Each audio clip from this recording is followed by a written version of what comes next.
Coucou à tous et bienvenue dans ma cuisine. Alors aujourd'hui, je suis en train de cuisiner mon dîner. Je prépare le dîner, le plat qu'on va manger ce soir et je vous prends avec moi. Voilà, je vous montre comment ça va se faire. La liste des ingrédients sera dans la barre de description. Alors on y va pour la préparation.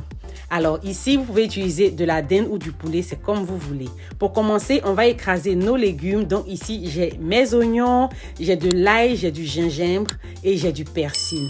Donc j'utilise ma machine pour hacher. Voilà, je ne veux pas écraser lisse, c'est la texture que je recherche. Si vous n'avez pas de machine pour hacher, vous pouvez piler dans un mortier. Vous aurez plus ou moins la même texture.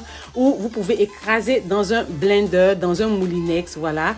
Normal, voilà, mais vous aurez par contre avec un moulinet, vous aurez besoin d'un peu de liquide et si vous avez besoin de liquide pour vous aider à écraser correctement, utilisez de l'huile à défaut d'eau pour ne pas que ça vienne interférer avec votre assaisonnement.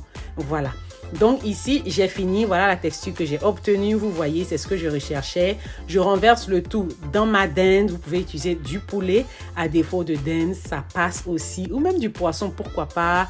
C'est comme vous voulez, voilà, ce que vous voulez. L'assaisonnement là, c'est pas seulement pour la dinde. Alors ici, je vais renverser tout ce que j'ai écrasé et on va assaisonner correctement.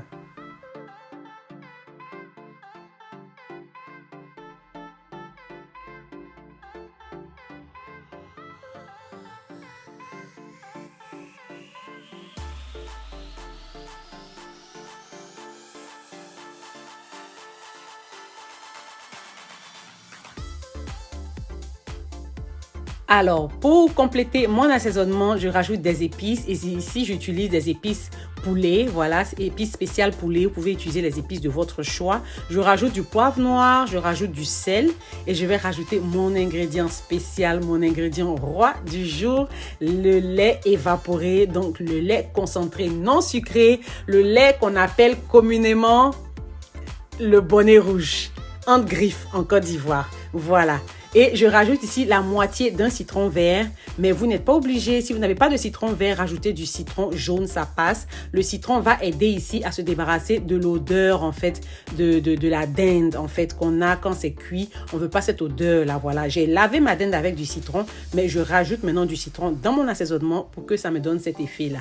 On va bien mélanger le tout, voilà. À défaut de lait concentré non sucré, vous pouvez utiliser du yaourt. Voilà, le goût sera pas forcément pareil, mais ça va avoir le même effet. Ça rend votre viande tendre et ça donne une superbe couleur quand ça cuit. Voilà. Donc voilà, j'ai fini de tout mélanger, j'ai bien mariné, j'ai bien mélangé et tout. On va fermer et garder au réfrigérateur pendant 24 heures, donc toute la nuit, et on viendra préparer le lendemain.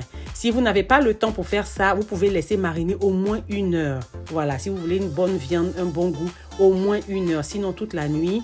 Là, on est le lendemain, je vais mettre mon plat au four à 180 degrés Celsius pendant à peu près 1 heure. Et voilà, ici, ça fait à peu près 30 minutes que ma viande est en train de cuire. Et voilà le jus que j'ai récupéré. Donc ici, c'est le jus de la viande, des légumes, du lait concentré non sucré, voilà. Et je veux récupérer ce jus-là. Donc, je renverse ça dans mes pommes de terre qui ont déjà été nettoyées et découpées. Hein? Voilà. Et je vais remettre ma viande dans le four. Donc, le jus que ça a libéré, là, le bouillon, voilà, c'est le bouillon. On va renverser dans la pomme de terre et on remet la viande au four pour qu'elle continue de cuire et de bien dorer. Donc ici, dans ma pomme de terre, je rajoute un peu d'eau parce que le bouillon n'était pas assez pour cuire mes pommes de terre. Donc j'ai rajouté un peu d'eau, pas beaucoup, hein. Faut pas que ça vienne mélanger le goût du bouillon, le superbe goût du bouillon là. Faut pas que ça vienne mélanger ça. Donc on rajoute de l'eau, juste un peu. Et on va fermer. Si vous goûtez, hein, si ça nécessite un peu de sel ou encore de l'assaisonnement, ça dépend de vous, vous rajoutez. Mais moi, je n'en avais pas besoin, c'était parfait. Donc, j'ai fermé, laissé cuire et ma pomme de terre est cuite. Alors, une fois que votre pomme de terre est cuite, débarrassez-vous du liquide. S'il y a encore du liquide dans la casserole, débarrassez-vous de ça. On veut une casserole sèche carrément. Versez le reste du bouillon ou du liquide qu'il y aura là et rajoutez du beurre. Donc là, je rajoute le beurre et vous me connaissez, c'est le beurre président. Voilà. Et pour remuer, pour que le beurre puisse fondre et pour mélanger nos pommes de terre, on ne veut pas mettre de cuillère dedans. du tout, du tout, du tout. Sinon, on va écraser la pomme de terre. Donc, on attrape juste la casserole et on secoue en mouvement circulaire. Voilà, pour que le beurre puisse fondre. Et là, je rajoute mes épices spéciales. Voilà, je vous montre là. Ça, les épices là, en fait, c'est un mélange de plusieurs épices. J'ai du polenta, j'ai des herbes de province, j'ai de l'ail, j'ai de la poudre d'ail, de la poudre d'oignon, du sel, du poivre. C'est un mélange. Je mettrai ça dans la barre de description. Voilà, si vous êtes intéressé, c'est superbe aussi pour les pommes de terre. Donc, je renverse ça dessus et comme je vous dis, j'attrape juste la casserole et je fais des mouvements circulaires pour faire mon mélange parce que je ne veux pas écraser totalement mes pommes de terre et je vais enfourner pour qu'elles soient bien dorées.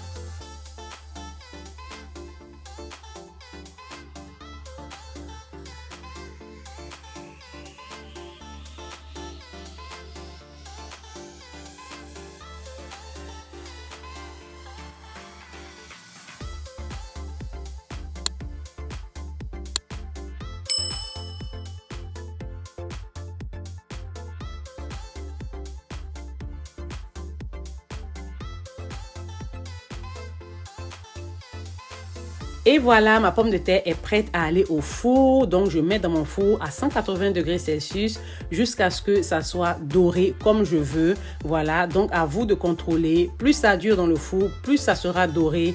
Donc, c'est à vous de voir ce que vous recherchez, ce que vous voulez. Et voilà ma dinde, voilà à quoi elle ressemble, superbe, vous voyez la couleur, superbe, c'est le lait évaporé, le lait concentré non sucré qui donne cet effet-là et le goût était au point. Voilà ma pomme de terre aussi, à quoi elle ressemble, j'ai pas voulu plus croustillant ni doré que ça me convenait parfaitement. Voilà mon piment, j'ai la recette de ce piment-là parmi mes vidéos, regardez, vous trouverez la recette du piment. Voilà, mon plat servi, mon dîner était super bon. Voilà, j'espère que vous allez aimer, que vous allez apprécier, que vous allez essayer et me faire un retour, pourquoi pas. Alors, merci beaucoup d'avoir regardé ma vidéo. N'oubliez pas de souscrire à ma chaîne, de liker la vidéo et on se dit à la prochaine pour une nouvelle vidéo. Bye!